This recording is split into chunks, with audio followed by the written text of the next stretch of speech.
15 से 59 आयु वर्ग के स्त्री पुरुष सक्रिय जनसंख्या की श्रेणी में आते हैं।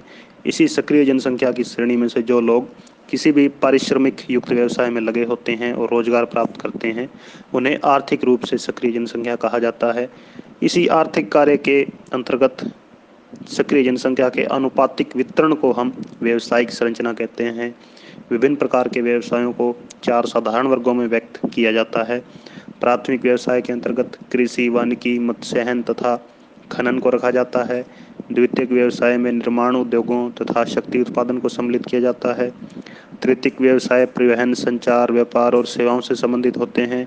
चतुर्थक व्यवसाय बौद्धिक अभ्यास से जुड़े होते हैं, यानी अनुसंधान, सूचना प्रौद्योगिकी तथा वैचारिक विकास। इन 4 खंडों में कार्यशील जनसंख्या का अनुपात किसी राष्ट्र के आर्थिक विकास के स्तरों का अच्छा सूचक होता है। विश्व के विभिन्न देशों में विभिन्न व्यवसायों में संलग्न जनसंख्या के अनुपात में अत्यधिक भिन्नताएं पाई जाती हैं। ये भिन्नताएं किसी देश के आर्थिक विकास के स्तर पर निर्भर करती हैं। अल्प विकसित अर्थव्यवस्था वाले देश में प्राथमिक व्यवसाय में संलग्न जनसंख्या का अनुपात अधिक होता है और यह प्राकृतिक संसाधनों के दोहन के लिए जिम्मेदार होता है।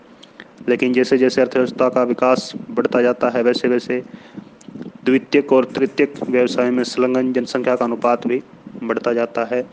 बहुत अधिक औद्योगिकृत देशों में तृतीयक कार्यों में लगे लोगों का अनुपात 40 से 50% तक होता है।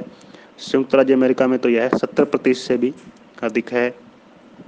चतुर्थक वर्ग से संबंधित आंकड़े उपलब्ध अभी नहीं हैं, लेकिन ऐसा अनुमान है कि इस वर्ग में अभी थोड़ी ही जनसंख्या को रोजगार प्राप्त है, लेकिन इनकी आय सर्वाधिक होती है और ये अत्यधिक गतिशील होते हैं।